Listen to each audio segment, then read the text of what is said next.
Everyone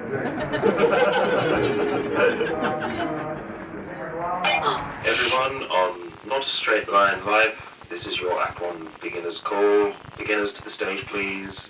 Act 1 beginners.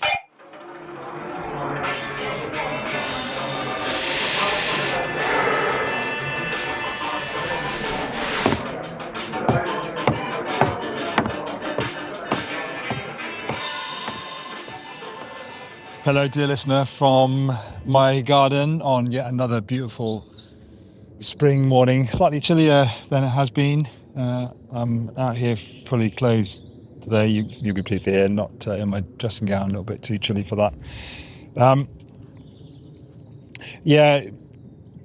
Probably quite a brief episode today because it's a really simple thing that I want to share with you, and it's something that I've known most of my life, really. Most of my adult life, I've known this, what I'm about to share with you, but not really consistently done anything about it before the last half of last year.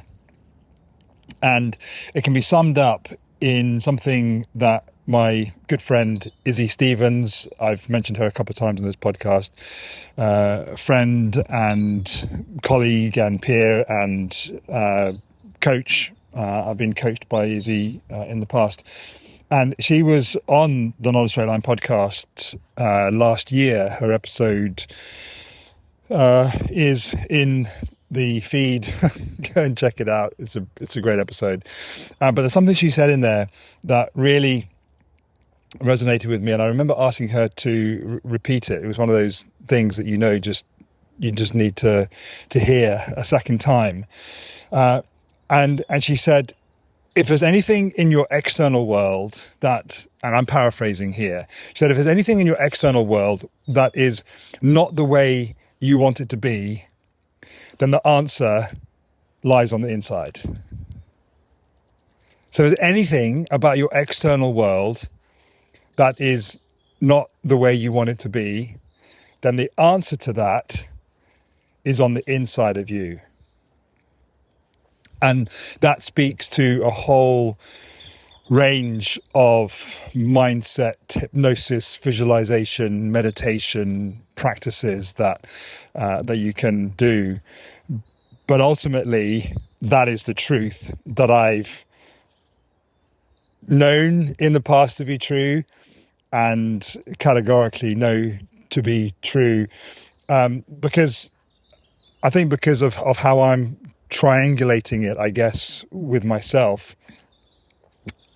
Izzy's not the only person that I've heard that from. I've been reading about that and hearing about that since I read my first self-development, personal development book, maybe when I was 17, 18 years old. I don't know, maybe a little bit later, a little bit older than that. And yeah, I remember Mike Dooley, the Thoughts Become Things guy, Jason Leister. Do you know what I mean? It's just like it's Brian Ridgway. It's the truth, and the way that you can know that it's true is if you experiment with it yourself. So if you don't have any of those practices that I talked about earlier, then start one. Start meditation, hypnosis, breath work, go for a walk for half an hour a day with no phone, and see what changes.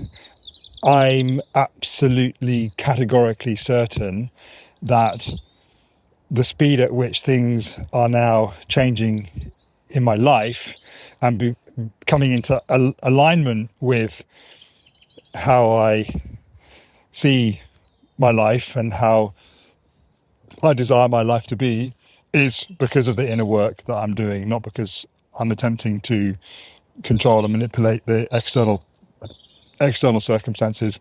And I'll just leave this with you, for me, but with you, is that I was convinced with the self-tape that I put in for the feature film that I've got a recall for on Friday.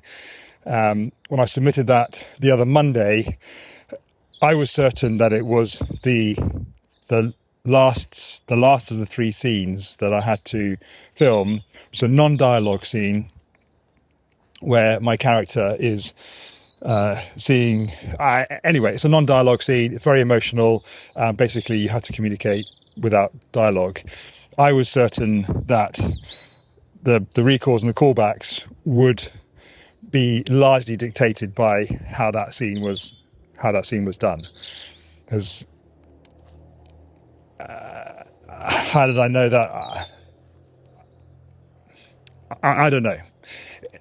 But if you can, if an actor can communicate without words, then you know they can act, I guess, is the thing.